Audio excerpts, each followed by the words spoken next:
Well, good morning again to everybody who's joining us today. And as Yasmin mentioned, I hope you all had a enjoyable holiday weekend.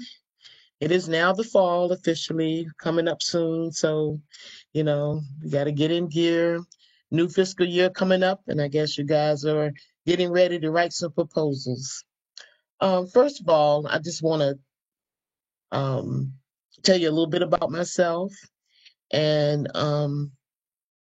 I've been doing proposal writing or working in federal government realm way over 25 years now. Um, and the slide shown kind of summarizes some of the areas that I've worked in, which includes business development, proposal development, which includes the technical and pricing proposals, contract administration, federal government procurement, and business management.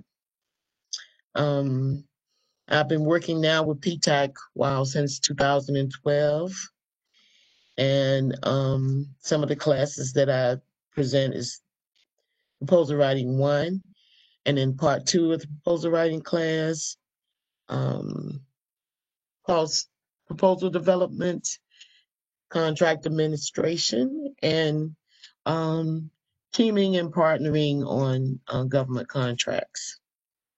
I am also a certified business coach, and I support small to large companies in the DC metropolitan area and some across the nation. So let's get started. Okay. Well, we're going to start off first talking about the RFP document, which is the request for proposal.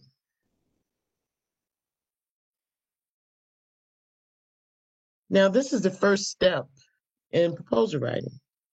You guys who are into federal and state and local business, you hear about an RFPs in the street, or some people call them solicitations. Um, and you want to know more about it so that you can see if your company qualifies. Okay. Um, this section is important to me because a lot of times I've worked with several companies who tend to hear about a solicitation, but not really have taken the time to read the RFP thoroughly, and they order the RFP, or go online and obtain it, or someone gives it or passes it on to them, and they immediately start writing it based on someone else's opinion that their company can do it without thoroughly looking into it themselves.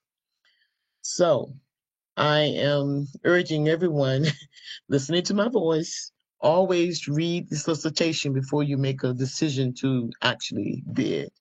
You can set yourself up for failure by not thoroughly going through the pertinent sections of the RFP that could help you make a good decision on whether or not you can be successful and win the contract. First of all, we want to kind of go through the different sections of a solicitation. Now, keep in mind, if you're bidding on a state of Maryland or Virginia or any other state level contract or local solicitation, um, the content in the solicitation will be pretty much the same. The only difference is the government uses an alphabetical system in their sections, where on the state level and local levels, there will be numbered. Okay. So section A would be like your index, which would be like a table of contents on what's included in the solicitation document.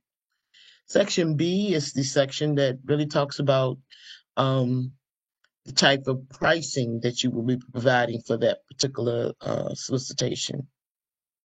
Normally there's a cover page that where you make a commitment to the government that if I win, I will perform this work, at the price set forth, all that good stuff. And then it's another usually another sheet that kind of the government wants you to detail exactly what your pricing is for each item that you are will be providing for that contract. But that's another class. That's the pricing part. But I do want you to understand how it's normally organized. Now, Section C.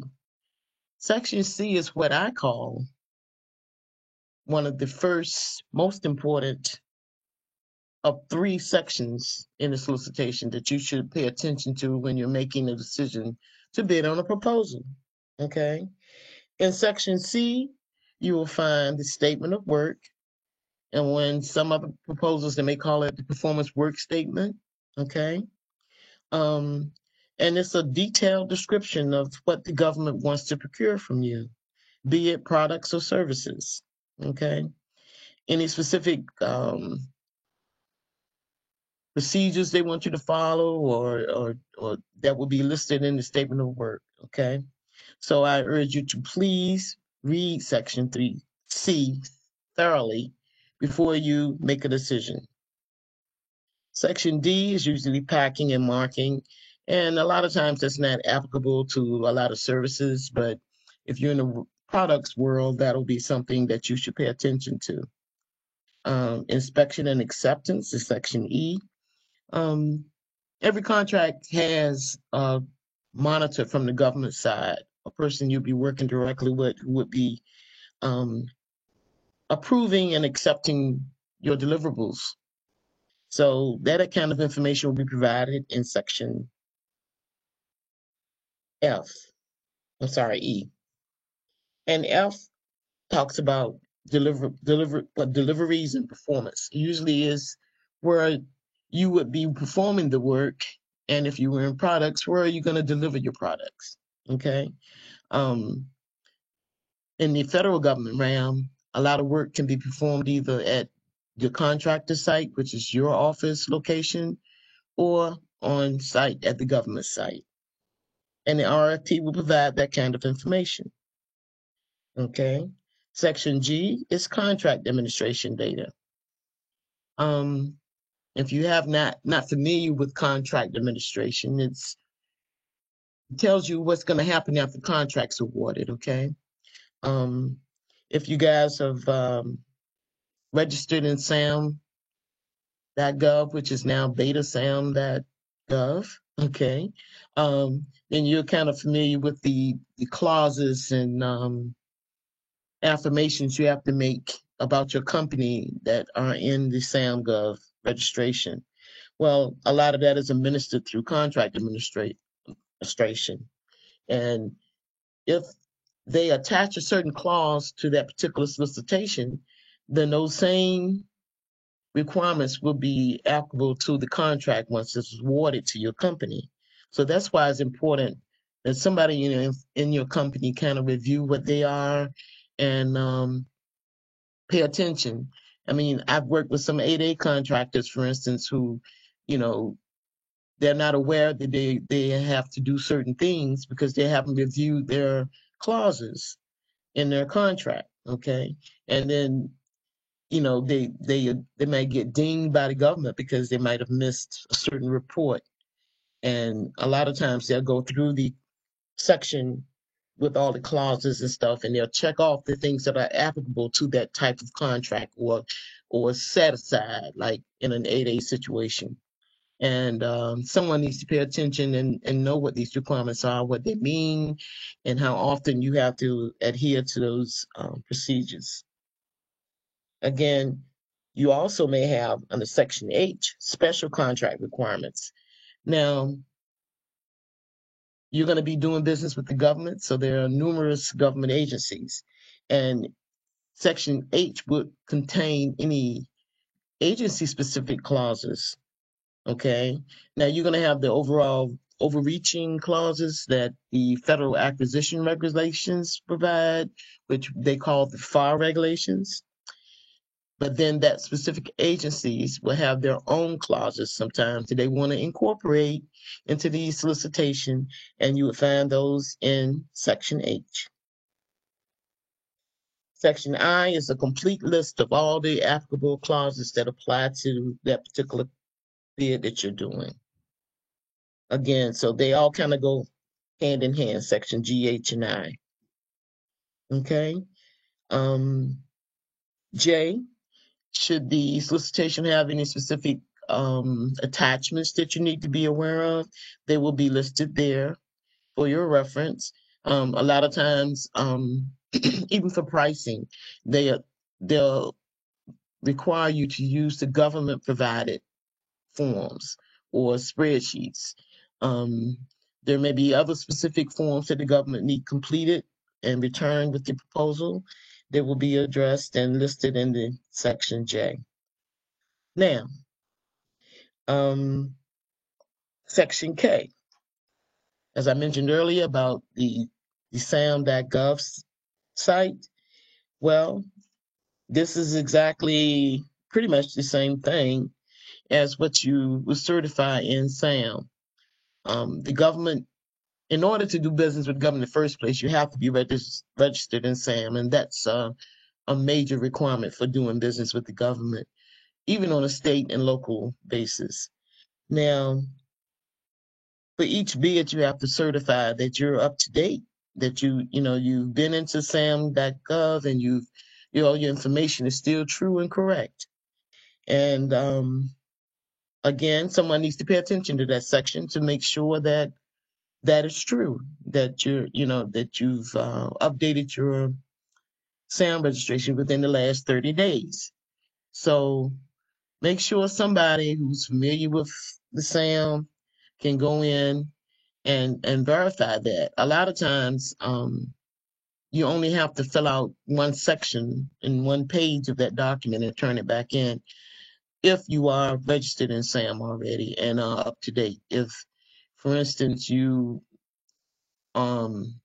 neglected to do that, then you may be required to complete the complete reps and certs documents and return the whole thing back. Now, that's a standard, but not all agencies go by that. Sometimes they may ask for it anyway. So, don't be surprised. Just one thing I want you to know about federal contracting is each agency has the right to issue a solicitation with what they need to get their job done. So it may vary from agency to agency, what they asked for in the solicitation. So, don't be shocked like, wow, why they're asking that? That's not what I was told. But just make sure that you follow the instructions. Okay. So section K is important. Just make sure that you do verify that you are up to date with SAM and provide the documents that they require. If they ask for any special certifications, like a lot of times the government wants to know at the moment that you're submitting that particular proposal that, yes, I do not owe any taxes to the federal government, that I have not been debarred or been in default on a contract, okay? And if you've been debarred, that means you're not eligible to bid on proposals. So you have to disclose those kind of things. And at a minimum, sometimes they'll ask those things. And that's what they call your financial or your responsibility. Have you met all are you a responsible company? Really, that's what they want to know. So those are the major things. And that section is where you will see it. Now, the second most important area of this document that you need to review before you make a decision to bid is section L. And as you can see, that's the instructions, conditions, and notices to the offerers. And you've read section C, which is the statement of work. So you know what you're going to be providing. And if you've checked all the boxes off and you say, oh yeah, I can do all of this stuff they're asking me. Now you want to know, well, how does the government want the proposal done? I get a lot of people in my classes or that I work with who ask me for like a proposal template. Can I get a proposal template? And they're thinking that with this template, this is going to be real simple. I can use this for every proposal and I don't have to reinvent the wheel. No, it's not that simple. Like I mentioned, each agency will be submitting their own RFP solicitation document with their own specific instructions. So a template is not really that helpful that you can use for every proposal that you do, because each proposal is its own proposal and you have to follow the instructions and requirements in that RFP specifically. Okay, so keep that in mind. Section L will cover everything that you need to do, even down to the font size that you use when you're writing the proposal, the margins, how many pages you need to submit. They have page limitations. Is of course going to tell you when it's due. It's going to tell you when the period is open to ask questions to the government, which is very important when you're making your decision about bidding on something, because there may be areas of the solicitation that you don't fully understand or you need some clarification on. So when and how long you can ask questions would make a big difference in whether you think you should proceed with doing that proposal. So, definitely look at the date for questions and answers. And if you get this solicitation initially when it's first released by the government, then you're going to be having a good amount of time to review and get all your questions together. But there are some people, like I said, who get solicitations that have already been on the street for a while. Some are like maybe have been out for a couple of weeks and it's due in a week, and then they get it and they think they can do this proposal, but you know, time is of essence, and in order to do a good and compliant proposal, you really need to be ahead of the game. So I caution you to try to stay on top of your solicitation searches so that you can, get these solicitations you want to review and bid on in a timely manner. Section L will also show you exactly how they want the proposal prepared and submitted. You know, what they call proposal volumes. Typically, there are a technical volume and there's a cost volume. Again, agencies have different ways of doing things. Sometimes they break it up into 3 or 4 volumes. They may want the past performance done in a separate volume, or they may want resumes submitted in a separate volume. So you have to pay attention to the instructions and make sure that you're following it exactly as they ask. If you don't follow instructions, then that's reason for them to throw out your proposal. So that's me, the second most important area you need to review. Now, as equal to the section M is the third most important section.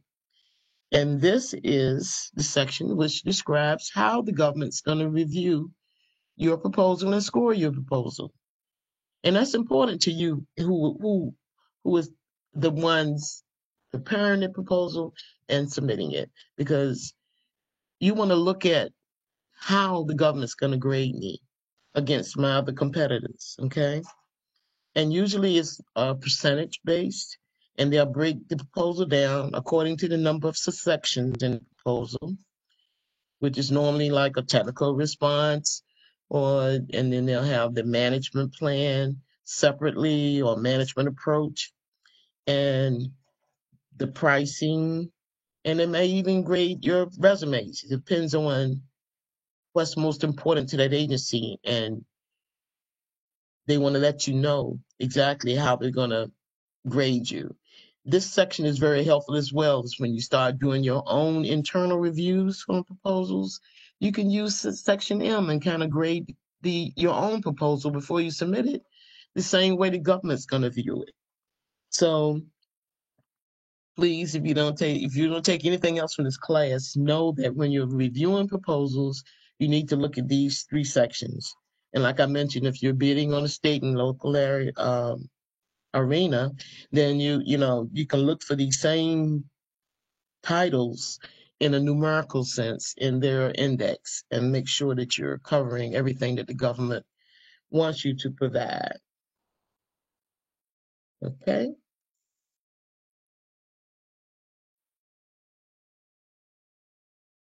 So let's talk further about the proposal outline and compliance matrix. Let me go back. Okay. So you've reviewed the proposal, the solicitation document, RFP, and you done your due diligence and you decided, yes, I'm going to bid on this proposal. So you're going to start working now. So this is the starting point after you reviewed and made a decision to go ahead and bid this thing, is to sit down and do a very detailed outline, and or you can do a compliance matrix. People are leaning more these days toward compliance matrix. Okay. In my opinion, my experience over the years, when you're working from an outline, it can be very high level, and you may miss specific points that the government wants you to respond to. And so I urge people to move into using the compliance matrix. Okay. We talk more about these in our part 2 of this class, but I wanted to actually, briefly talk about it in this session as well. The compliance matrix will break down your proposal into each requirement listed in section C. We also include requirements in section L and M. It is a good way of going back and checking that, yes, I have answered the mail on each and every area required by the government. So we usually use a spreadsheet, or you can use a Word document, depends on, whatever your company desires to do. And, it takes time to put it together, but it also gets you a little more familiar with the total requirements of the RFP. Okay. So let's say, the solicitation document is like section C. So you have section 1, section C1, then you may have section 1.1, 1.1.1. So each little area we include in there, and we'll have all the requirements to the left side of the spreadsheet. Then we have a column that would say what page of the RFP this requirement came from, and then another column that would tell you what page of your proposal you responded to that section. Okay. Then you can have another column for comments, right? So that if when you're going through your proposal reviews, the individuals reviewing can make comments about whether they think you have met the requirement well, or you need to do further research or add more content or answer the mail correctly. So that's why I like that process better, because it gives you a working document that you can actually look at, see what areas you're deficient in, and go back and make those corrections. There are times when actually the federal government will ask you to do a compliance matrix and submit it with your bid. And the reason being is this helps the evaluators be able to review their proposals in a timely manner, well, because they're not searching all over the place to find where you answered a certain area of the RFP. It's right there for them to see where it's located. If the government doesn't dictate that you need to provide a compliance matrix, a lot of times we'll ask the question if we can provide one, if that would be feasible, and if it would count against our page count. Because, you know, again, a lot of times the government will appreciate that fact, because again, it helps the reviewers. And not all people reviewing the proposal is not going to be reviewing the whole proposal. So they could go specifically to their section that they're reviewing and know exactly where to go to find what they need to review and grade your proposal accordingly. So that is the difference between an outline and a compliance matrix. So let's go into the different sections of the proposal. Okay. As I mentioned earlier, section L will give you a direction on what specifically should be in a proposal. But today we're going to go through the general areas that are normally in a proposal response, okay? The first section we call the executive summary, okay? And the executive summary is the very first section of the proposal. And some people may say, well, it's like an introduction. It's like an introduction to your company. And you're specifically telling the government why you're the best company to fulfill the requirement for them, okay? And it's not a long section. You should always keep it no more than a page a page and a half or 2 pages, depending on the length of the proposal. There is a handout that Yasmin will be sending out to people, to you guys after the webinar is completed. And it's entitled Questions to Answer in Your Executive Summary. And I kind of want to just give you a feel for the things that you'll be writing to in an executive summary. Okay. The first would be, why should the customer select you? Okay. How does your proposal align to the customer's evaluation criteria? Again, we're talking about section M. How will the customer benefit from what you propose? What kind of return on investment can the customer expect? Okay. How will the project help the customer achieve their strategic goals? So in a short summary, you need to tell them, well, I've read and I understand what your needs are, and we have the solution to meet those needs. And then tell them why. Okay. This is the section where you could really affirmatively affirm that your company is the best one and why. Talk about a couple of customers you've done similar work with that qualifies you. Again, you don't have all day, and it is another section of the proposal that you would talk about your past performance, but it's good to let them know right up front that you're qualified for the job. You're not going to talk specifically about your proposed solution, but you're going to just kind of give them a little taste of what the proposal will be presenting. It's like an overview. And normally in most organizations, the people that in charge of the company, the president or the project manager for that requirement, will write the executive summary, and it's usually written last. Okay. Again, if you're going to summarize the proposal, you already have that proposal written in order to summarize it. So that's the key. But again, it's like an overview of your proposed solution and why you qualify for the pass. Again, are you reputable? What are your priorities? Has your company won any awards that are relevant to this bid? All right. Is this project large enough to be considered important to your company? Is the project so large that it will overextend your firm? Again, these are things that you think about when you're writing the executive summary. And this particular handout we're giving out to you guys so that you can use it when you're starting to write, sort of like help get your energies going as far as thinking about what you really want to say in your executive summary section. Again, you can compare this section to an introduction. Okay? It'll be an introduction into your technical proposal. So keep that in mind. Does anybody have any questions at this point?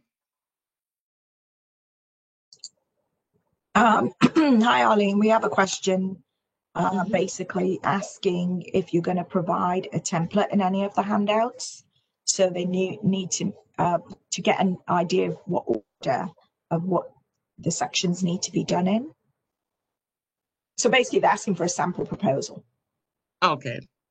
Like I mentioned earlier, I really don't like giving out sample proposals because I think it does a disadvantage But what you really need to focus on is the instructions in the RFP. That's going to tell you how to respond to that proposal and in what sections everything should go under, okay? If in some reason they don't give you that information, that's when you really should ask the questions of the government on how they want the proposal organized, okay?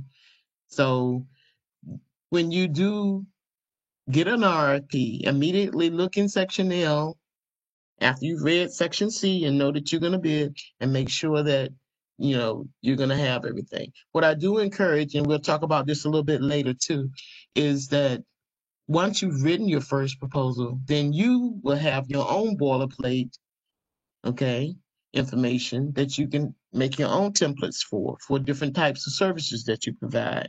And we call it archiving your proposal data or information for future use, okay? So a template would be a disadvantage because, again, not knowing everyone's background and what business area you're in, I could provide a proposal, like IT is my field of that I grew up doing proposals in. So it may be purely an IT thing, and you're doing something totally different, like supply chain or, selling products. So I would be doing you an injustice to say, oh yeah, here's a template that fits all. There is no one size fits all template for a proposal. What we're going over today are the general sections that you would encounter while you're doing a proposal. But again, I'm cautioning you that like the agencies have that bandwidth to say, okay, we're going to ask them for X, Y, Z. So that's why, no, I don't have a specific template for you. In part two, though, I will probably demonstrate to everyone what a complete proposal looks like. And that's in part two of the class, not today. Okay? Did I answer okay? All right. Yeah, thanks. We have another question. Okay. Can you share an example of a compliance matrix? Yes, I can. And yeah, I'll make sure that Yasmin has a copy. Just do send it to everyone. Okay. I just wanted to add on to your answer there, Arlene, that this is where your PTAC counselor comes in very useful. You can show them your proposal for feedback. So that is probably one of the top things that people go to a PTAC counselor for, and they can give you advice.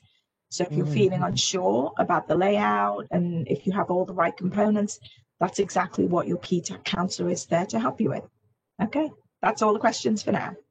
Thank you. Thank you. Let's keep going. All right. Understanding the requirement. So if you read section C, which is the statement of work or performance work statement, then, and you decide to bid, then you really should understand the requirement, okay? And this section can be a part of an introduction if the government doesn't ask for it. But there are some agencies who do ask for response to a section they call understanding the requirement, okay? And that's the reason I included in this class, because it's something that you may encounter. Like, like I say may because, like I mentioned earlier, agencies have different formats and different ways of gathering information about the bidders and how they can find a solution to their situation. So once you've read section C and you've asked your questions of the government and you have a clear understanding of what they need and you know what your solution is going to be, then you write to that. You tell them how and why you understand what they're going through. Okay. A lot of times, people, the reason the government puts out RFPs in the first place is because they have a challenge or they want to take something, the burden off the government and let the private industry perform that service for them so that they can attend to other matters.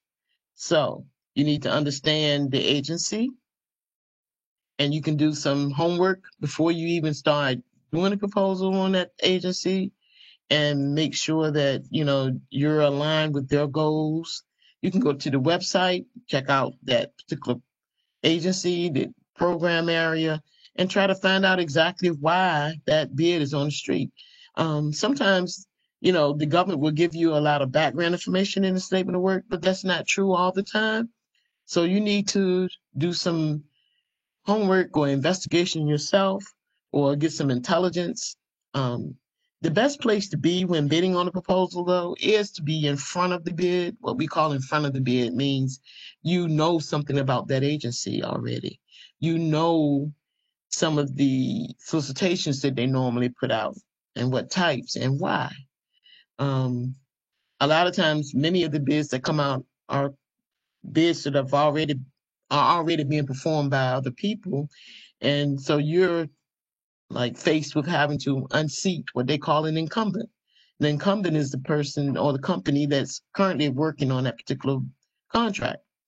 So, you need to know all of these things as much as you possible, because there are times when even when you don't know, you might find something on betasam.gov, and you know nothing about the agency, but it's something that you think you can do, but you don't have any intelligence. Okay. So, it's good to be able to say, well, I understand the requirement. I understand what's going on. Now, a lot of companies now have, for throughout the years, they've always had business development people who do research and go out and meet with different agencies to find out what requirements are coming down the pike. And a lot of people develop a business pipeline, and they know a lot about the agencies and all of that. But as newcomers, you may not be able to or say that I have these relationships, or I even know who to talk to get that information. You may be smaller and you can't afford to get those large databases that are out there that have government information. So you have to do what you can to learn as much about the agency you want to focus on and submit proposals for prior to submitting their proposal. Um, and before the solicitation hits the street, okay, that's the best position to be in. But we all know that's not real world. But at a minimum, please, please, please have someone do a little research on whether the requirement is something that's new or if it's an incumbent, and really get a good look at what your chances are for winning that bid. All part of understanding the requirement, okay?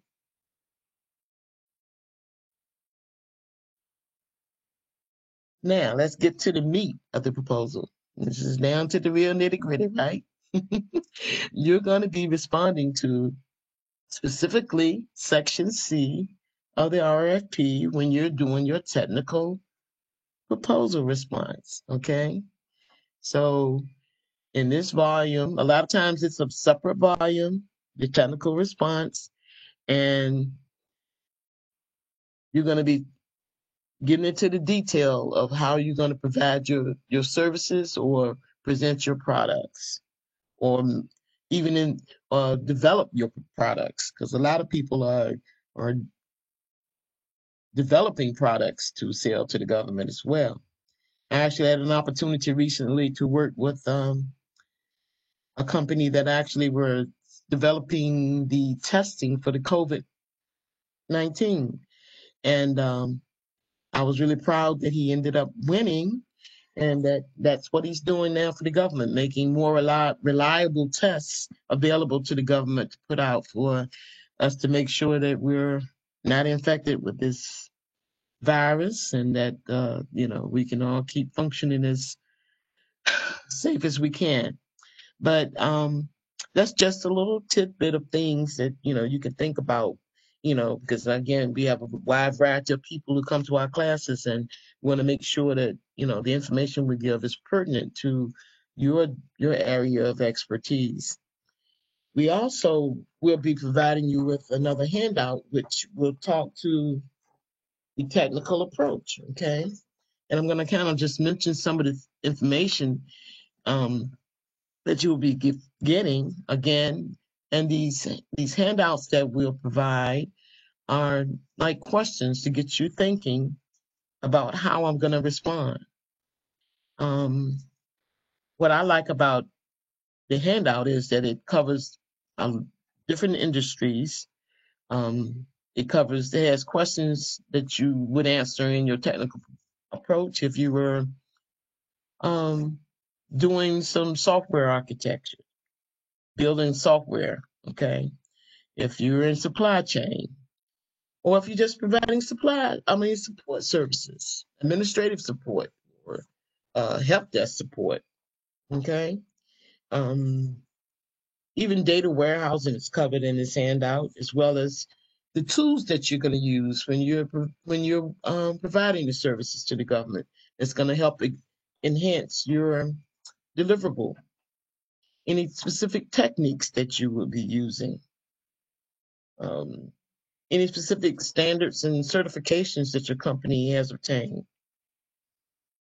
If you're in construction, safety is important. Also,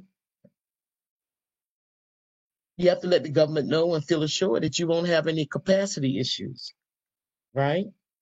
Like, what types of capacities are important to this contract? How did you arrive at the projected capacities? There are a lot of times when the government will tell you what the capacity, like how many of widgets they need. If not, then they might tell you, well, this is the situation in this area, and this is the situation in another area, and you have to determine how many widgets you need to provide.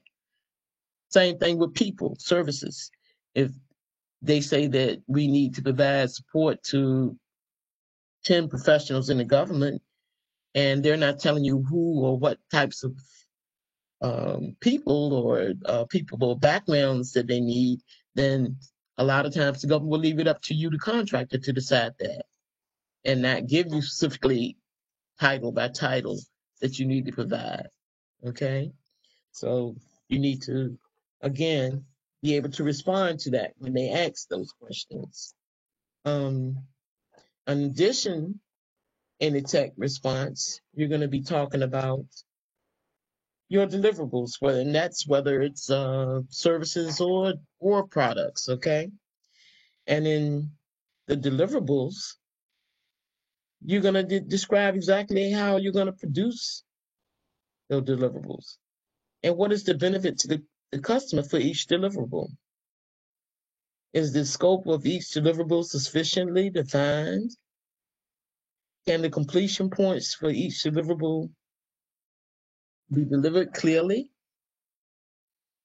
Okay. Can you provide samples of your deliverables? How will you manage the production of deliverables? What are there any specific requirements that deliverables must comply with? And are you able to provide those requirements? What standards will you use to evaluate the quality of deliverables? Quality control, right? Yep. What is the review and acceptance process for each deliverable? Again, the government wants to know when you're turning in products, and even when your people are providing services, how are you going to manage the quality of the work? Are you going to assure that they're going to get the best quality product or service that they need? And how will you maintain deliverables after initial production? Okay. In some cases, you will have to manage to create a process and manage it. It's almost like a website, building a website for someone, and the government's asking you to maintain it over a number of years in that contract and make any updates over the years. Versus another contract you might have where you just build a website and then you go out, and then the government maintains it. So you have to look at what the government requirements are and make sure that you respond specifically to each and every component of that, and what the end result will be, which is the deliverables, okay, and how you're going to manage and make sure the deliverables are done on time and within budget, okay, and all that's done based on the Section C of your proposals. Anybody have any questions? Yeah, we have a couple. Okay. Okay, first one is, are there any resources we could use to find out government information such as previous contract prices and incumbent history? Yes, there are several. There's a site called FPDS, Federal Procurement Data System, I believe it is. And you can look up the contracts that were awarded and the dates they got awarded and who they were awarded to. Um, and there's also another product put out by Deltek. It's called GovWin, Gov.win. And in that, you have to pay for GovWin though, okay? Um, and small businesses sometimes can't afford that, but sometimes they get together and with other companies and they purchase it together and they all use it for their own purposes. But you know, you're able to actually even FOIA, which means through the Freedom of Information Act, get a copy of the RFP and the proposal that was submitted by the incumbents on certain requirements through the Deltek GovWin. Um, Again, FPDS really just kind of gives you a listing and you can see when mods are issued, so you kind of get a better understanding of the progress that they've made, or um, the dollar value has gone up, or are they losing work on, not losing work, but has the value going down instead of growing over the years of the contract performance. So those are sources you can use. And again, there are other ways of attaining information. Um, Freedom of Information Act is good. Um, the only risk involved is that you may not get the detailed information that you desire, because when they ask for a FOIA on someone's contract, you know, you're also asking for their proprietary information. So the incumbent contractors asked before the government releases that information what they consider proprietary and what they want to withhold from the person requesting the FOIA. So they're given an opportunity to sanitize, what they call sanitize or redact information from their submitted proposal that they don't want to be public knowledge. The bad part about it is you probably won't get anything but, a few periods and some commas, because they mark out everything, and rightfully so if you want to protect your company. The only thing that they cannot delete legally is the total amount of the contract and the amount of any task orders issued under that contract. So that's the way that goes. But those are two of the most popular ones. Anything else? Yes, one more. On an IT project, what is the best way to get the cost for people that will be doing the project? Is there an index of standardized costs for a system administrator or operations manager? Okay, now that's a different class, but I will answer it. I won't go into detail because you have to come to my cost proposal class for that. Okay. Because that's a different volume. When you're doing a technical proposal, you're not supposed to really talk pricing in it, but I will answer the question. Yes, there is. The government will take market survey data, which is information from salary surveys that are available to the public. I personally use Indeed.com because you can search it online through their salary calculators to find out what the going salaries are for people that you're bidding on your proposals. There are other ones out there. Career Builder has one. There's salary.com. So, just kind of Google salary survey data, and you'll get a good range of sources. Also, the government sometimes want to know, if you're using people that are already working for you, you can use what their current salaries are and justify it by payroll records, stuff like that. Okay? Anybody else right now? No, that's all the questions. There's a couple of questions for me I can answer. Somebody says, where can I get a PTAC counsellor? And I put the link up on the chat box. Just go to our website and register. And you can also see all our classes on the training calendar there in case they want to sign up for any of your other classes, Arlene. Okay, And yes, this is being recorded, so I will be sending this out by the end of today. That's it. Thanks. good. All right, then. Let's keep going.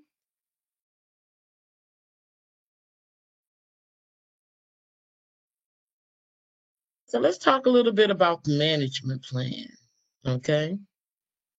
Now, you won the contract, and you know what you're doing. You got your people there to perform technically, but now you got to manage this proposal. I mean, not the proposal, but the actual contract, okay? So we get more in depth into the management plan in part 2 of the class, but I kind of just want to talk about what you're going to be providing in a management plan. And one of the main key people that the government usually requests when you are responding to a proposal is, well, who is going to be the project manager or the program manager? Okay. Well, that's important, right? Because that's pretty much the head of that contract, the one that's going to interface directly with the government, make sure that the services are being provided the way they should be, the way you promised it would be in your proposals and according to the RFP. Okay. So you're going to need to write a plan as to how you're going to accomplish that. And it involves a number of areas that you have to cover as a company managing a contract for the government. Now, we have things we need to talk about. Let's talk about what goes into a management plan, okay? It should include and define who your project manager is. This is where you will get a chance to talk about that project manager or a task order manager, for instance, or the program manager, and talk about their qualifications and why you selected them to manage this contract. And they should have some history working on similar projects and managing similar projects. Okay. In support of that, you're going to have a human resource process that's going to help the manager meet their goals and quickly adapt to project contingencies. Meaning, you have to provide 15 people to support this contract. People come and go, right? So how are you gonna attract and recruit the people you need to perform this contract? That goes under your management plan, because this is how your company is going to make sure that everything goes smoothly and that your quality services are being provided. Okay. So you're going to show your HR process for recruitment. Perhaps even introduce the name of the HR person you have. Okay. And I know if you're a small company just starting out, you may not currently have a person in each of these areas right now, but you need to have a resource, someone who can fulfill that role. It could be right now, it could be you, the CEO, but you still need to talk to that function and let the government know that you can provide a well-rounded resource of services for your employees to keep them willing and able to work for you and grow with you. Okay. So when you're starting out and starting out with government contracting or even when the commercial business, you're going to need employees, and you have to make sure that you have a benefits package and treating them with the things that they need to feel like they feel comfortable in your company culture and that they can grow with you. So what kind of benefits are you going to be providing?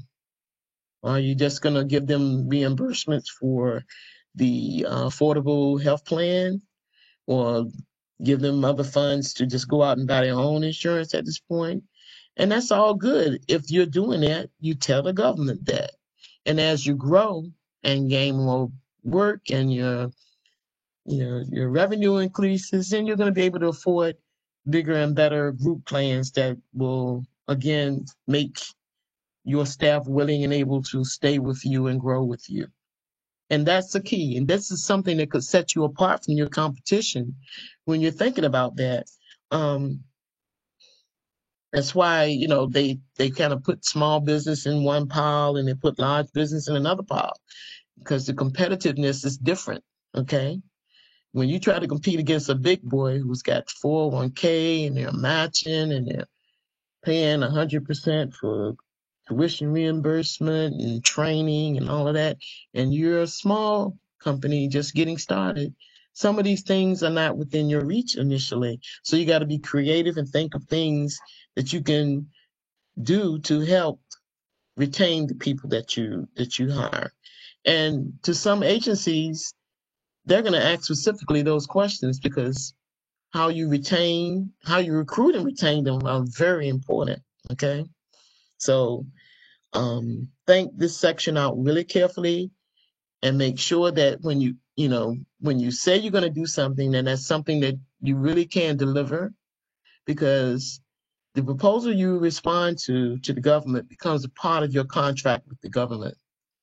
So let's say if the government asks you for a project manager, right? But they didn't specifically say that they had to be what they call the PMP certified contract manager, or proposal manager, and you took the extra step of finding a PMP person, right? This is how it works. If you put a PMP certified person, that's all good. You went beyond the duty, and normally you pay more for a PMP certification, a certified individual. And let's say that person stays a year and leaves the contract. And let's say you go out and start recruiting, but you base it on the original requirements of the RFP, which just give me a project manager with X number of years experience. The government's not going to accept that, because when you respond with your proposal response and you give them something higher than what they asked for originally, then you've changed the playing field. And when you signed the contract, you signed it based on a PMP person being a project manager. So they're going to hold you to any replacements being the same or equal or higher to the person you had in the original position. So remember that. I learned that the hard way. Okay. And I was a contract administration administrator at the time. We didn't realize the first time that ever happened that, we replaced somebody who had a PMP, and we put it out there to the government. Oh, this person's PMP certified. Now, if we had not put him out there or sold him as being a PMP and he had it, then it wouldn't have been the same situation where we had to go and get another PMP. But the fact that we promoted him to the government in our proposal, oh, we're giving you top-notch PMP certified guy. And we ended up having to go back and give them the same caliber of individual that had the job at first. So you live and learn, right? That's what life's about. In your management plan as well, you're going to talk about your quality control process. Okay. Now, no matter what you're doing, whether you're internally building a product to sell or you're going to resell products, you have to know you're giving out quality products and services. And the government wants to know that. That's the reason they're going out, to make sure that the people who they bring on as contractors are going to give them what they deserve and that it's of quality. So a lot of times they can ask you to do a complete QA process and plan, and it should accurately track and report contract performance, but it should also support the implementation of a process improvement. Like, how are you going to do it better? How are you going to continuously improve upon your services? What checks and balances do you have in place in your organization to ensure this?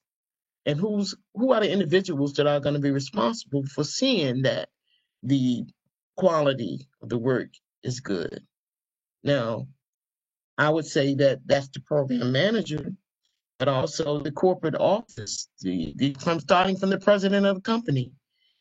That's the main reason you're in business, is to provide quality services. So I think the plan should encompass how this is going to be done at the project level, and how the corporate office is going to oversee it and double check behind what's going on the project to ensure that things are done, with the best quality possible, with the best performance by the individuals. Meaning that if a person's not performing, then how are you going to correct that? If you have to terminate somebody, how are you going to ensure that you're going to be able to get somebody to replace that individual in a timely manner? They're real concerned about that because, again, you as the business owner should be very concerned about that, because you're going to lose billing if a person's out or absent frequently and not there. How are you going to cover that job that an individual is doing in their absence? What techniques are you going to use to make sure? And of course, there are unforeseen things that can come up, like a person gets sick or they have to take family medical leave of absence. So you aren't obligated to terminate the person. You can't in a lot of cases because they're protected. So you're going to have to make sure their function can go on when they're not there. So you need to talk about how those controls are in place, like maybe cross-training your staff so that when a person's out, other staff members know how to pick up the ball and roll with it. They can make sure that all the deliverables are still being met on time, even though that one individual may not be there for a few weeks or a couple of days. Okay? So all these things have to be thought out carefully, and they are part of your management plan. Your communication strategy. Now, I don't know, if you guys have seen a full proposal, but, you usually include an organization chart in your management plan that kind of describes to the government how communication flows through your company to the government project, to the government, okay? And how that works and who should be the key people in those positions. A lot of times the org chart will start with the president and flow down to the project level, contract level, I'll put it that way, to that project. And then you'll show either your program manager or your project manager, and then any lead or other key people that the government has designated, and how they connect to and report up to the program manager, and any employees under those key people, okay, which are all under the umbrella of the project manager. And then you talk about or describe who will be interacting directly with the government. Normally, it's the project manager. So you'd have a line going to the from the project manager to the government contract officer representative, who is normally the person who oversees, from the government's perspective, the work and the deliverables are delivered to. And then you would also show communication from your corporate office, from either the president or a contract administrator who will be dealing directly with the contracting officer, making sure that any contract mods are done or adhered to, any changes that are processed through a modification to your contract are noted, and that it's disseminated out throughout, the changes are disseminated throughout your organization, and that everything's properly signed off on. And, you know, if the government has an issue, who do they come to, right? They're not going to stand there and talk to your line employees. They're going to talk directly to your program manager, okay? And then your program manager deals with it with the staff. So, and that's the whole reason that the government subcontracts stuff. I mean, not subcontracts out, but contracts work out, because they don't want to do it in-house. So they don't want all those problems that they would normally have to deal with employees. to be falling on them. That's the company's job. And so that's why we have the management plan, to show them that, yeah, we have all these areas covered perfectly, and that this is how our organization will be organized. And that's whether or not you are performing the work on the government site or at your office. Okay. It still needs to be described and talked to in the management plan. So we call it your communication strategy. And it should show clearly how the communication goes between the prime. If you have a subcontractor, you're included on your proposal, and they will be performing on your contract. How are you going to manage that subcontractor? Subcontractors should be, let's say, I like to say, they're not somebody or organization that stands out as their own organization on your contract if you're the prime. So they are in your organization chart as positions, okay? And it's sort of, you have to really be careful, because today this is your subcontractor, but tomorrow on another bid, they're your competitor, okay? So you have to really monitor and make sure that the people you choose to be subcontractors are trustworthy, they have integrity, that they're not going to try to steal your client or use that as an opportunity to walk up and down the government floor and market their business and not include you. Okay. So these are other management controls you have to put in place to ensure that I'm covering that risk. Okay. Some of the contracts we manage with subs, it's transparent to the government who belongs to the sub and who doesn't, who's with the prime, because they become part of your team. And those of you probably on this call are currently subcontracting, so you kind of understand that process. So at that point, we wouldn't even let the subs come to the contract site. If they wanted to meet with their employees, they would have to meet them at their office or outside of the government facility, just to make sure that you have. That's a way of ensuring that they're not out there chit-chatting with your client, okay? And all communication should be going through your program manager to the client and not directly to the contractor, unless they have special permission from you, the prime contractor, okay? So keep that in mind. It's very important. And these are things that definitely should be included in each management plan or any contract that you're performing for the government. In addition, you should have a strategy to reduce risk and control costs. Okay. Now, when you talk about risk, the government issues various types of contracts. I've noticed that lately, the last 20, 25 years or so, a lot of contracts come out as firm fixed price. Well, keep in mind that a firm fixed price contract, the risk is on you, the contractor. Okay. And if you worked on a firm fixed price or know what it is, you are providing like a unit price, like a monthly set amount that you charge the government for all the work you're going to be doing. Okay.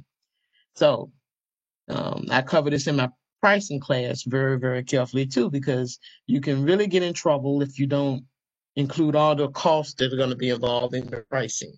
Okay. Which includes cost of the people and any other thing that you're providing. So you're going to have to manage your costs so that you don't have any cost overruns and stuff like that would, interfere with your performance. You could lose your contract if you don't think it through carefully. So by the risk being on you, you got to learn to manage that and make sure that your costs are on point, that you're not exceeding what you bid, and you're not going, because you can't go back to the government and ask them to give you more money on a firm fixed price. Okay. Other type contracts you can, and that's covered again in the other classes. But I just want to make that note that one of the biggest risks involved is signing up for a firm fixed price contract. Okay. And that's why you need to talk about how you're going to reduce that risk. Like, what are controls are you going to put into place to make sure you don't have any cost overruns? Okay. That you're going to stay within budget. So these are things that you would address in your management plan as well. Okay. Anybody have any questions? Yeah, we do. What is recommended when teaming with other companies to show the flow of communication? Okay. Well, first of all, if you're going to team with someone, you have to disclose that in your proposal. Okay. In your staffing section, you would talk about who your subs are, introduce the subcontractor, even in your executive summary, because that's a key component. And one of the main reasons you sub is because there's an area that your company does not completely have all the expertise for or have all the credentials for. So you need another organization who has that background to complement you and make your team stronger. So you go and you decide to team with another company who has that experience and background. So they're hired normally specifically for that requirement, or it could be another company that you worked with over the years that you trust and you've worked on other things, and so it's sort of like a bartering kind of thing where you say, okay, if you give me a few positions over here, then I'll give you a few over there, and we'll grow together. So you usually form an agreement with them, first of all through a non-disclosure agreement, and then when the contract you're working on the contract, you decide, yeah, I'm gonna team with you on this. We got what it takes to win. You do a teaming agreement that outlines everything. It's down to what that person's going to be doing, how many individuals they're going to be providing you, and or products, or products, or whatever their role is. It's going to be defined in the teaming agreement. Then once you win the contract, that's you have to do a subcontract agreement, but it reflects the agreements made in the teaming agreement. I'll put it that way. So that's how you move forward with that individual. But again, any communications with the government is clearly outlined in standard teaming agreements that communication to the government should come through the prime unless the prime is given permission specifically to the sub to interact with the government. So again, that's your license to work together with that subcontract throughout the life of that contract and manage. And if the government's going to be aware because they have to approve the subcontractor, okay? But again, the subcontractor is not going to be wearing their badge on your government site. They're going to be wearing the prime contractor's badge, okay? And that is all transparent because the reason you bought that contractor on, the sub on, is so that they could help you fulfill all of the contract requirements, okay? Okay, another question. What are some good ways to find or become a subcontractor? Okay. Well, that's another class I teach too. I have to keep telling you. So I'm going to briefly describe it, but please look for these classes coming up. But again, when you're out networking and marketing your company and you meet other companies, it's good to kind of collect cards from people and have meetings with them and see what they do, learn about them, to see if you all complement each other, that you can help grow in other areas. It could be an area that you have specific expertise in, And I'm gonna put an example. I work with a company and they do a lot of training, right? But they also want to do IT work. So now her mission is to grow her company and keep doing training, but she also wants to do IT support. But her background in IT is very limited. So she has to go out and get other companies to help complement that and build up her past performance. So a lot of times she'll be the sub to them to gain expertise, and then she'll use the company she was sub to as her sub on some of her work.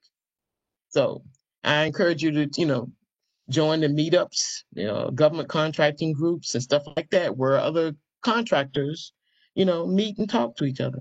And that's a good way to network. And again, through referrals, you know, people who do good work are usually referred by people.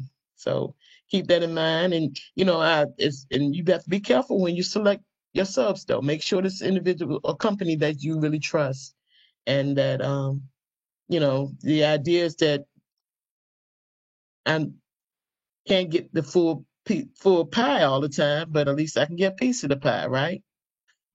So, just do your networking.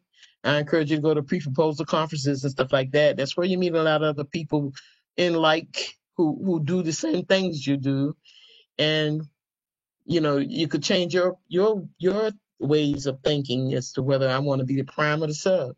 Because you might meet another company or several companies that um, who maybe are a little more qualified than you. So you might say, well, maybe I'm kind of reaching too far to be the prime. So maybe I'll just try to be the sub. That's an excellent place to meet people that you can get to know and get on their teams. So it's just a few hints there. Anything else right now, Yasmin? No, that's it for now. Okay, great.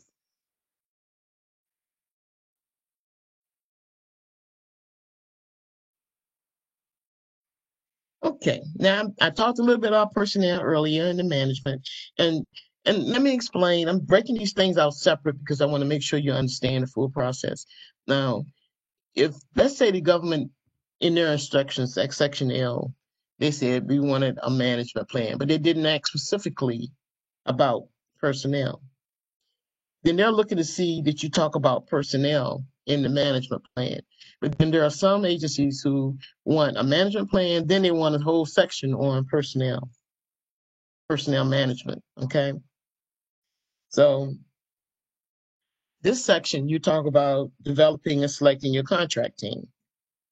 And again, very important. So it's going to be there regardless whether it's a section under the technical or it's under your management plan. But just wanted to make you guys aware of that and know that it's something that's very important to be included in your bid, in your proposal. The government is very concerned about how you're going to, again, attract and retain people. So your contract team, again, we talked about the key personnel. The government normally tells you who they are, what the job, not who they are, but what the job titles are. And unless you have a firm fixed price contract, then it's up to you as the prime to come up with what kind of project manager you're getting, and you need to describe the person that you selected and why you selected them and what their qualifications are and their background. Okay.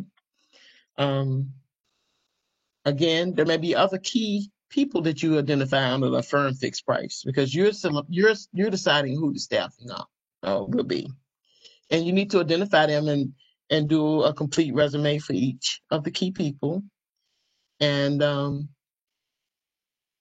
make sure you include specific information relative to the bid that you're performing on. Okay, make sure they've managed the same type contracts. Just like if you were doing a help desk contract, for instance, you wouldn't go get an administrative project manager, somebody who's only managed admin contracts. You would get somebody who's done help desk or service desk or what they call it, tier 1, tier 2 support desk, stuff like that, to be your manager. But you need to explain exactly what their backgrounds are and why they're competent to do the job. Then you can use those people with their expertise, those individuals that you put as your key people, to help you build out who your other team members will be. Well, what other positions do I need to fulfill this requirement? Okay. On a time and materials contract, the government normally tells you exactly the labor categories that they want you to fulfill under that contract. So that's kind of easy, because then you know exactly. But if they don't, and it's firm fixed priced, and you need to come up with the staffing on your own, then you need to utilize the expertise in your company or your background to decide, well, what labor categories do I need to propose to the government to fulfill this job? Okay. Same kind of thing is done in, like, if you have a government-wide acquisition contract, like we call them GWACs, like the GSA schedule, which is a mass acquisition contract. And you're going to be bidding on task orders, right? So each task order is different, and you have to, a lot of times, use the rates that you submit on your schedule, but you have to select the positions from your schedule that you would utilize on that contract. So then you at least you know your labor categories and what they're supposed to be doing. So you just pick the labor categories that I'm going to use, right? Well, in the absence of that, you're doing the same thing, but you're just thinking about what it takes to do this job, how many people you're going to need, which would be different if you're doing a contract that's 8 hours a day, 5 days a week, okay, and people take their normal vacations and all that good stuff. And then you have another one that's 365 days a year, including holidays. So your staffing is going to be different on how you build your contract team, right? You're going to have to cover every day of the whole year, okay? And those bids are out there. So you're going to have to talk to that. How am I going to maintain operations for the whole period of performance of this contract, okay? And so that's what you're going to be talking to in your personnel section. And a lot of times I've seen the government even ask for a description of your entire benefits plan. They call them compensation plan, because a lot of people, that's what it is really. It's a part of their compensation, the benefits that you provide. Okay. And, you know, if you're small and just starting out, think of free things that you can include in your packages that will attract people. And then, other ways to keep people engaged, especially people who really want to come and grow with you. And that's why I say company culture is very important. I used to be an HR person in my early work life. I'll put it that way. And, I enjoyed it, and I still, do it from time to time for various clients. And recruitment is one of them, or it could be just benefits management. But you need to detail exactly what you're going to provide to help that individual feel like you're a place I want to stay with for a while. Because no government contractor or commercial firm, for that matter, wants to see a company that has a revolving door of people coming in and out. Okay. They want stability on their contracts, and you have to really reflect that in the services you provide to the government. Okay. So think about your contract team. Any questions here? No questions. Good. Okay.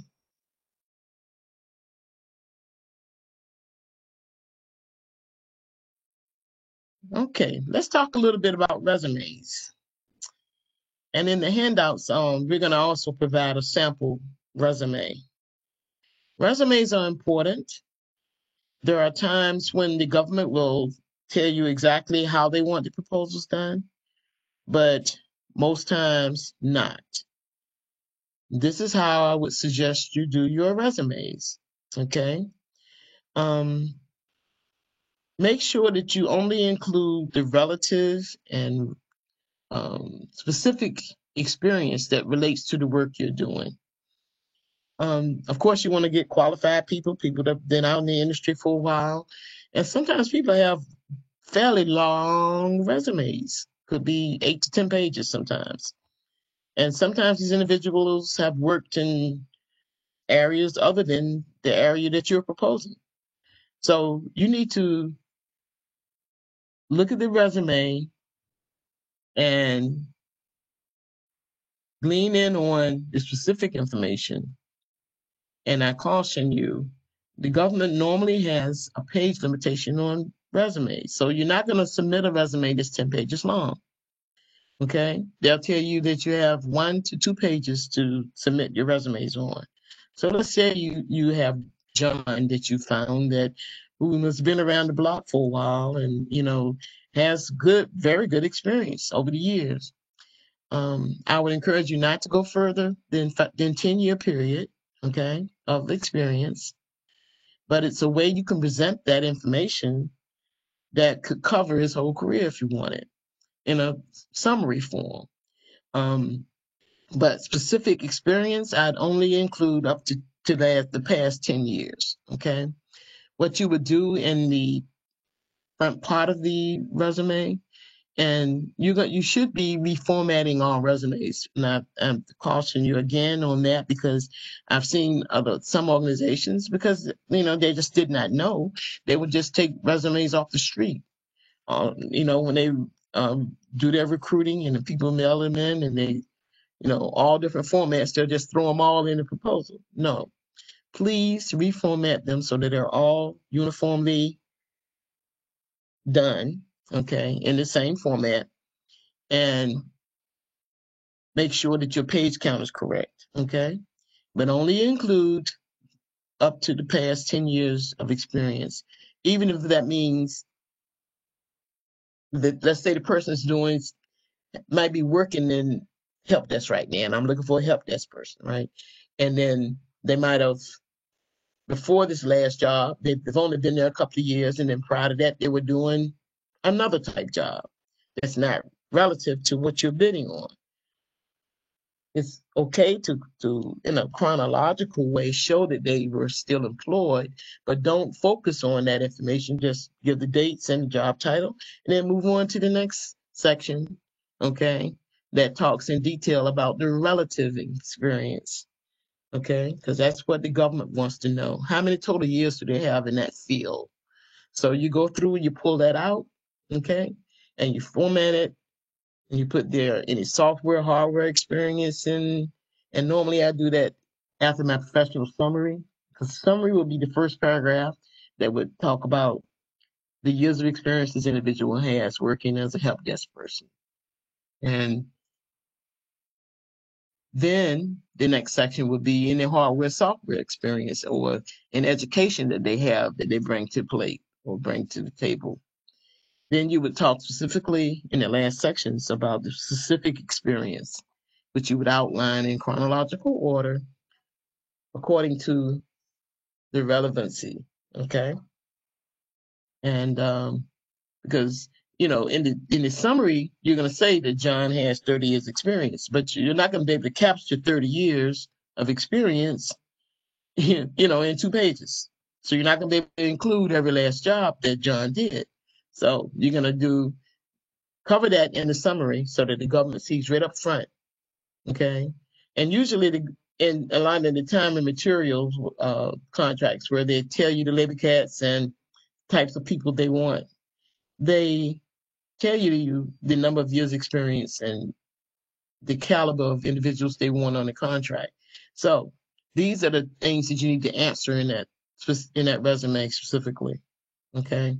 If they ask for 10 years experience, then you, at a minimum, give them 10 years experience, because that's the minimum they're looking for. So it's important to have someone who concentrates on reformatting resumes and reviewing the resumes of people that you want to include in your proposal, making sure that they meet the requirements, If it's a key person, make sure you talk to them and you know exactly what you're getting, because these are key people, okay? And, and I tell the story because it's true, okay?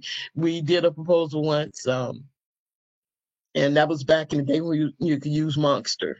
You might have heard of Monster. I don't know if it's still out there or not, but I think people are using other things now for recruitment. But we found a guy who actually had managed the same program, and we was just so delighted, right?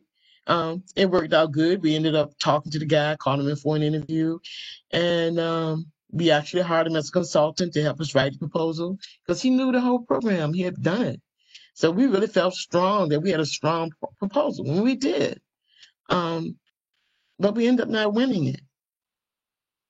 And you want to know why? This guy, although he worked there for a number of years, he had been asked to resign by the government. But he didn't disclose that to us, okay? He didn't care. He wanted back in. I mean, it had been a number of years, and maybe some of the players are gone, but there were still enough people around that when they saw our proposal and saw who our proposed key person program manager was, they just pushed our proposal to the side. And when we got debriefed at the end, when we found out we lost, that was the only reason that we didn't win. So I just caution, be careful. When you interview people and, they walk on water, just make sure that, especially if you're dealing with people who've been involved with that agency before, and then, in familiarity, find out exactly why they left. Because it hurts when you get that close to winning a contract, and because you weren't aware of that situation, you put an individual that would not be accepted back in that organization. So it's just a little tidbit, but you live and learn. And trust me, by every proposal that you do in the future, you're going to learn something new. I'm still learning stuff today as I do proposals, and you should find out exactly why you didn't win and try to make sure that you don't make those mishaps again. Okay. But resumes are important and they should be reviewed just like your proposal. Okay. Somebody should be reviewing them, making sure that you have covered each area of expertise for that individual and representing them to the best that you can. Okay. No taking resumes off the printer and saying, okay, with their home address on it and contact. No. It should just be the person's name, position you're proposing them for, and then go right into the description of their backgrounds. Any questions? Yes, we do have a question. If you are a CEO and tech consultant for your small business, how do you put this in the proposal writing for an IT contract? Well, you can be both, okay? If you're going to be using yourself as a key person, then you don't talk at that on the resume. You can list yourself as president and the project manager or whatever the title you're going to be billing yourself at under that contract, but key in on your expertise for the position, not the CEO part. Now, in the executive summary in the beginning, you're going to be talking about you, the business owner, you, the CEO, and what your function is for the overall management of your company. In your management plan, you're going to talk about, again, how you manage the whole company. And then you'd also talk about your management of the project as the project manager or whatever key position you put yourself in, okay? Same thing with your resume. The position that you're putting yourself in for, key in on that, okay? There's nothing wrong with putting yourself out there. You can't get started, without sometimes building yourself out first until you're able to hire people to actually work under you. So keep that in mind. Did I answer that properly? There's been no response. So, yep, he said he's, yep, that's fine. Thank you. Okay. All right. Great. All right. Now, past performance. And, it depends on, the reason you go into business because you worked in the field, you just don't think about doing something that you've totally never done before. So the government has requirements for past performance for each proposal, okay? And a lot of times they're asked for projects that you've worked on specifically in the most recent 5 years, okay? Normally they don't go beyond 5 years, I'll put it that way. And they'll tell you exactly how many past performance descriptions you have to provide in your proposal. Sometimes this is the reason why some companies go and obtain a sub, because they need to get additional past performance descriptions. So let's say the government was asking for 4 and you only had 3, then you need somebody else who can provide that other past performance description. So you go out and get a subcontractor. It has to be within the area that you're bidding and specifically cover some of the duties and responsibilities you'll be providing under the new contract. Okay? Past performance is usually presented in a specific format, just like your resume. Okay? We would talk about exactly who the client that you worked for was, who they were, what agency. If it was a commercial client, you put the commercial person. Keep in mind that, say if you are currently a sub and Prime is a government contractor, so you're supporting the government, but as a subcontractor. Well, you can use that reference, but make sure that you explain in your description the client that you're going to use for the reference is the prime contractor and not the government itself. Okay? So it's okay to reference that I worked at this agency as a subcontractor under XYZ Corporation. Okay? But do not put down that you were actually performing for the government. Because it could come back to bite you, because that's not the truth. The truth, the client that you're supporting is your prime contractor. And so that's the way you would write it up. Because if they go directly to the government is going to tell the truth. Now, this company did not perform for me. They were a subcontractor. And then if they look at the way you presented it, then they might not really trust that I want to work with this company because, hey, they didn't portray their past performance adequately. So make sure that you're truthful about your past performance. There are times when individuals who are just getting started, they don't have past performance in all areas. But they may have worked before they started doing government contracting in that field. You can now use your work history as your past performance, believe it or not. But it has to be written down and written up the same way you would the regular past performance for a government contract. So you would have to also be able to contact your references and make sure they know that the government may be contacting them for a reference, because they do call them. They do double check your past performance.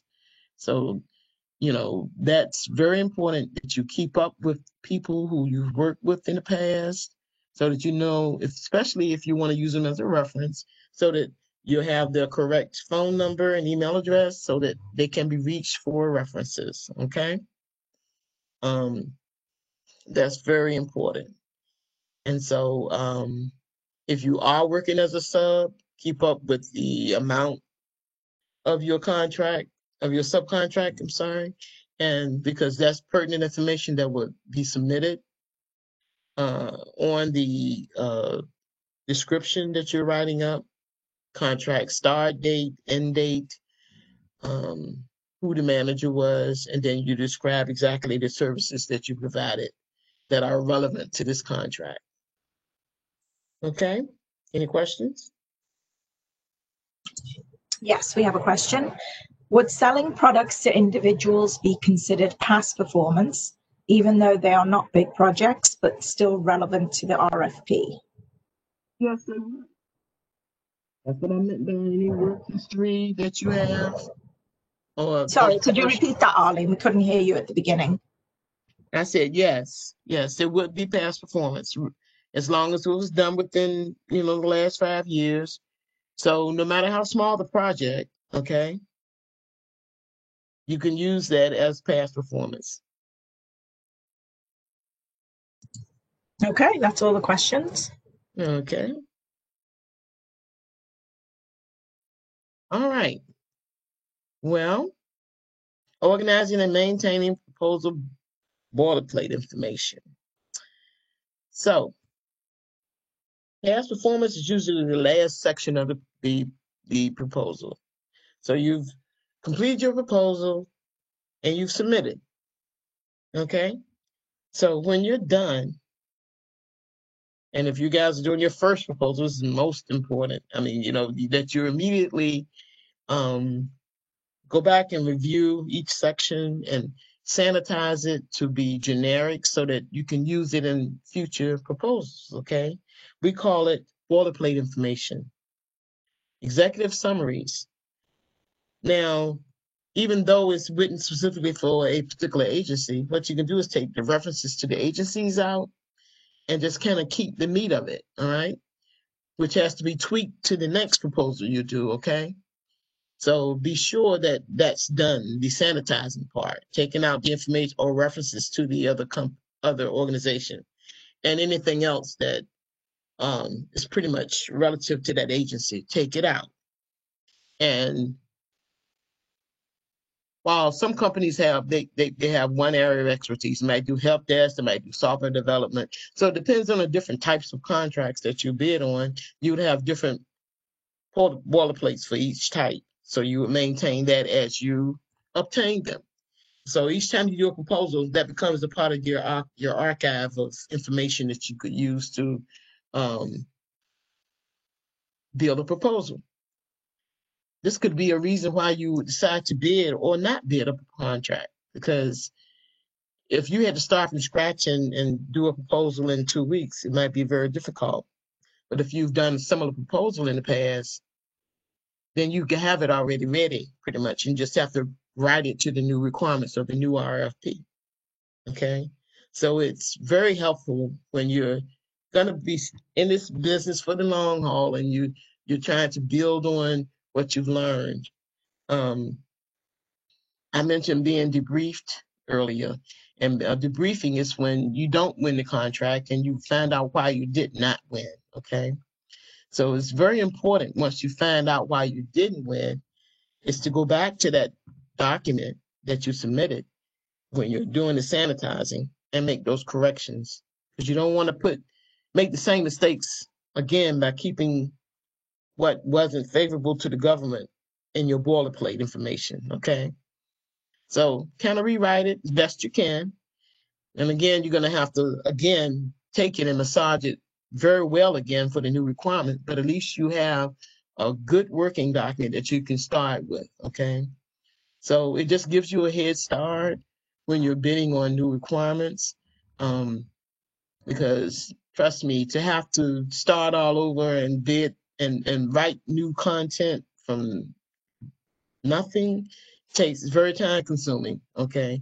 And so it's a good place to be in when you do have boilerplate information you can call on. That includes contract information, the past performance and all of that. Have that stuff already ready in an archive somewhere you can just quickly pull out and make sure that somebody in your organization is constantly updating those past performances, making sure that the information is correct and up to date. Because a lot of times they ask information that may change, like how much have you spent on a contract to date? What's the total value of the contract? When will the contract end? Stuff like that. So that's going to be very helpful for you guys.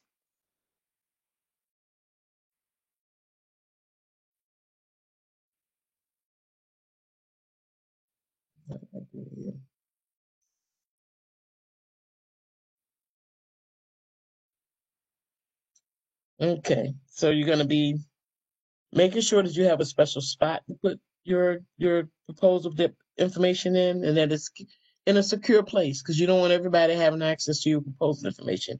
This is proprietary information, and only your business development staff or proposal writers need access to it. And anybody that you invite in to help write a proposal should have a non-disclosure agreement with you, meaning that they won't disclose any of your company information outside of that engagement. Okay.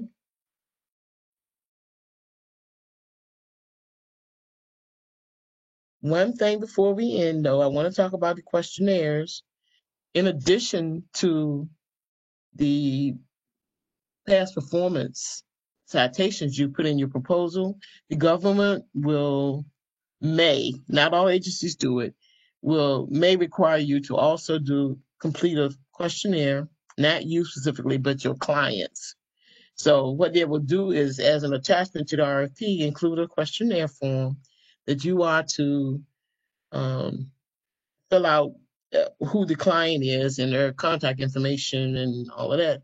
And then it's you, the prime contractor, who will contact your client and tell them that you're required to submit a questionnaire in response to this proposal you're working on, and have them complete it and submit it to the government on or before the due date.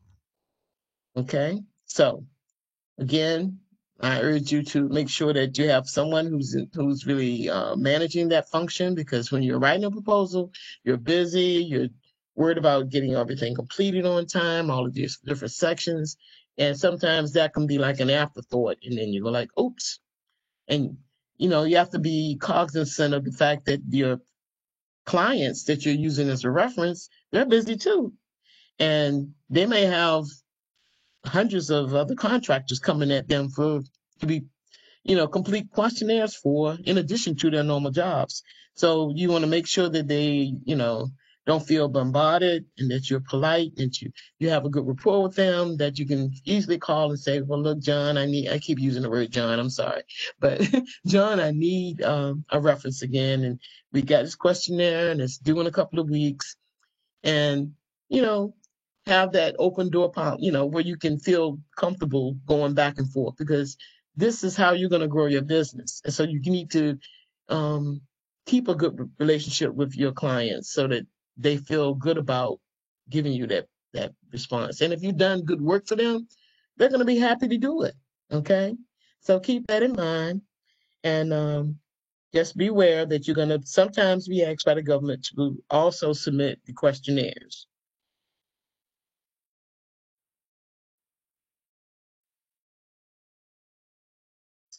And that's the end of my presentation today. And once you've submitted your proposal, and you've done a good job, you can relax and wait to hear from the government, in which I hope each and every time that you'll get a win. Okay. Although it's a competitive world, so we know this probably not realistic, but always be positive, because if you're doing the best you can, you're going to have a good proposal. Even if you don't win, you should be close to the top of the list. Okay. Okay, that was great, Arlene. We have a few questions. Okay. First one is, should debriefs always happen, and should they always happen for state level contracts? To be honest, I think you should always ask for a debrief when you don't win. Now, what I've learned is the government will generally give you a debriefing, even if it's just a letter outlining whatever deficiencies were they discovered in your proposal response. Back in the day when I used to start out, we used to have face-to-face meetings sometimes, but now it's done. And of course, in today's world, everything's remote anyway, pretty much. So you'll either get a Zoom meeting or a telephone call and discuss the proposal submission, or a letter. Now, with the state of Maryland, I do know we kind of searched the COMAR, which is the FAR regulations for the state of Maryland, and we were looking for debriefing, but I never saw to my knowledge, that there is a rule that says that the government has to do a debriefing, but it's something that they do, to help the contractor grow. And I think that's how I look at debriefings. I want to know what it is I did and do that I could do better next time. And so it's not meant to take up a lot of their time, but just to show that I want to continue doing business with you guys, and I want to make sure I put my best foot forward, and that I need to know what I can do better the next time, and you should learn from each bid that you do that way. So I don't know overall on every state, but I do know in Maryland it's not a hard fast rule, but I would ask, and there are some, and really that, some of the, commercial firms, they may not do it, but I think the government tries to do it as a courtesy to their contractors. Okay. Another question is, can CPARs add additional scores in the past performances? Let me put it this way. CPARs are required by some government agencies, lately. And what they will ask you for in their proposal instructions, they'll tell you, we want to see a copy of your CPARs, okay? So, but you need to make sure that, again, those CPARs match what you've written in your citations. And I wouldn't say they give you extra points, but if they ask for them, then you need to provide them, okay? The thing about past performance is, and a lot of people, especially when they're first getting started, let's say they couldn't find a sub and they might be missing one of their past performance citations. So they submit 3 instead of 4. You lose points if you don't have it. Okay. So it's almost like a neutral kind of score on that evaluation criteria. If you come in there and you don't have any past performance, or let's say the government can't verify your past performance at all, so you get 0 for that. So you just got to hope that at that point that your competitors are in the same position that you are, and that your technical is top notch and your pricing is right on the spot, so that you're still in a competitor. Okay, you're still in a competitive range there. So yeah, CPARs won't give you extra points, but I'm just want to let you know that the government will ask for that, sometimes in lieu of the questionnaire or in lieu of the write-up. They'll want a copy of the CPARs. Okay? Okay, we don't have any more questions.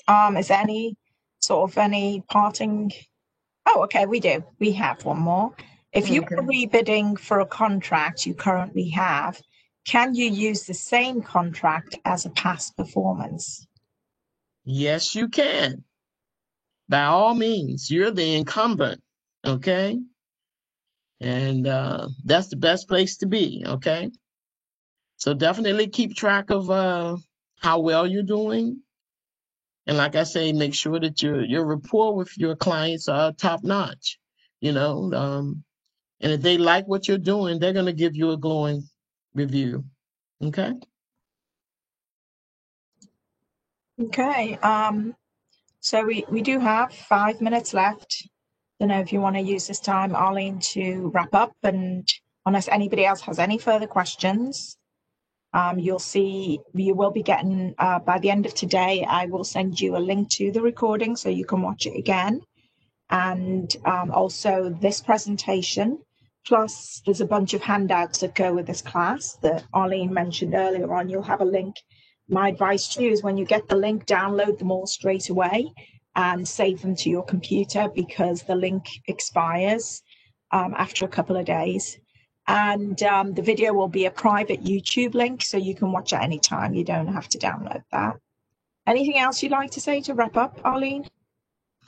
Well, I hope you guys liked the presentation today. And if you're interested in more information about it, proposal writing. You know, we do have our Part 2 class. That'll be coming up the end of the month, right, Yasmin? Yes, it will. In fact, let me look up the link so that I can put it in the chat box. It's going to be September 30th. Let's put this here. There's a link for everyone. Yeah, okay, great. And you can obviously always see all of our classes by going to our website and selecting training calendar at the top of the page. Of course, everything we're doing right now is webinars for the foreseeable future. I don't see us teaching in person in 2020. Hopefully this will change, but we have no idea with the virus what's going to happen. So we are booked up with webinars right through. Majority of our webinars are free. And obviously we have specialist webinars like Arlene's classes that we keep to a nominal $50 to make it affordable for you all, so that you can get great value without having to spend a fortune. So I'm going to wrap up now. Doesn't seem to be any more questions. There will be a poll that will pop up on your web page when I shut this down. I'd appreciate it if you could answer the questions there. We're always trying to improve. And I'd like to thank Arlene for a wonderful presentation as per usual. Thank you. And I just also included my email address if anybody would like to contact me in the future, for any questions or that you may not have understood. I'll do a few, okay? All right. Thanks so much, Arlene. Okay. Y'all take care.